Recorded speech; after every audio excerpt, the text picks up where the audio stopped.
ಗಣರಾಜ್ಯೋತ್ಸವದ ದಿನ ಸಾಸ್ತಾನ ಟೋಲ್ ಪ್ಲಾಜಾದಲ್ಲಿ ಯುದ್ಧದಲ್ಲಿ ಗಾಯಗೊಂಡ ನಿವೃತ್ತ ಸೈನಿಕನಿಗೆ ಟೋಲ್ ವಿನಾಯಿತಿ ನಿರಾಕರಿಸಿದ ಘಟನೆ ಬೆಳಕಿಗೆ ಬಂದಿದೆ. ಈ ಕುರಿತ ವಿಡಿಯೋ ಸಾಮಾಜಿಕ ಜಾಲತಾಣಗಳಲ್ಲಿ ವೈರಲ್ ಆಗಿದ್ದು ಸಾರ್ವಜನಿಕ ವಲಯದಲ್ಲಿ ಆಕ್ರೋಶಕ್ಕೆ ಕಾರಣವಾಗಿದೆ.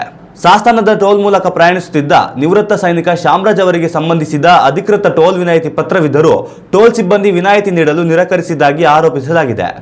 ದೇಶದ ಇತರ ಟೋಲ್ ಪ್ಲಾಜಾದಲ್ಲಿ ವಿನಾಯಿತಿ ದೊರೆಯುತ್ತಿದ್ದರೂ ಸಾಸ್ತಾನ ಟೋಲ್ ಪ್ಲಾಜಾದಲ್ಲಿ ಮಾತ್ರ ನಿರಾಕರಣೆ ನಡೆದಿದೆ ಎಂದು ಶ್ಯಾಮರಾಜ್ ತಿಳಿಸಿದ್ದಾರೆ. ಶ್ಯಾಮರಾಜ್ ಅವರು 21ನೇ ಪ್ಯಾರಾ ಸ್ಪೆಷಲ್ ಫೋರ್ಸ್ನ ಪ್ಯಾರಾಟ್ರೂಪರ್ ಆಗಿದ್ದು ಕಾಸರಗೋಡು ಜಿಲ್ಲೆಯವರಾಗಿದ್ದಾರೆ.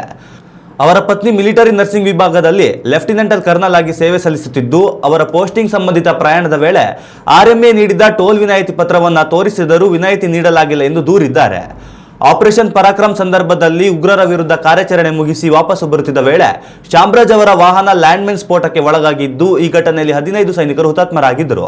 ಬದುಕುಳಿದ ಇಬ್ಬರಲ್ಲಿ ಶ್ಯಾಮರಾಜ್ ಕೂಡ ಒಬ್ಬರಾಗಿದ್ದು ಗಂಭೀರ ಗಾಯಗಳಿಂದ ಅವರು ಸಂಪೂರ್ಣ ವಿಕಲಾಂಗರಾಗಿದ್ದಾರೆ. ಘಟನೆಯ ಕುರಿತು ವಿಡಿಯೋ ವೈರಲ್ ಆದ ಬಳಿಕ ಟೋಲ್ ಸಿಬ್ಬಂದಿ ತಮ್ಮ ತಪ್ಪನ್ನು ಅರಿತು ಕ್ಷಮೆ ಯಾಚಿಸಿರುವುದಾಗಿ ತಿಳಿದು ಬಂದಿದೆ.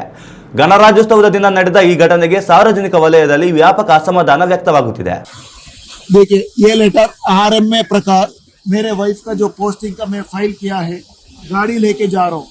उसके अलावा मैं वार कैजुअलिटी ऑपरेशन पराक्रम का देखिए हर टोल से पास होके आया हूँ, बट सासाराम टोल बूथ में मिस्टर सुरेश एंड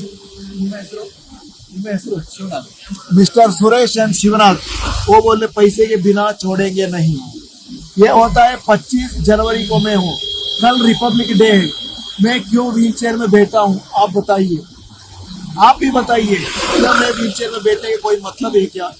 एक वार कैजुअलिटी को या आर्मी रूल प्रकार देखिए ऑक्टोरॉय टैक्स का एक्सेम्पशन ये लेके मैं जा रहा हूँ, तब भी मुझसे टोल मांग रहे हैं, तो क्या फायदा है?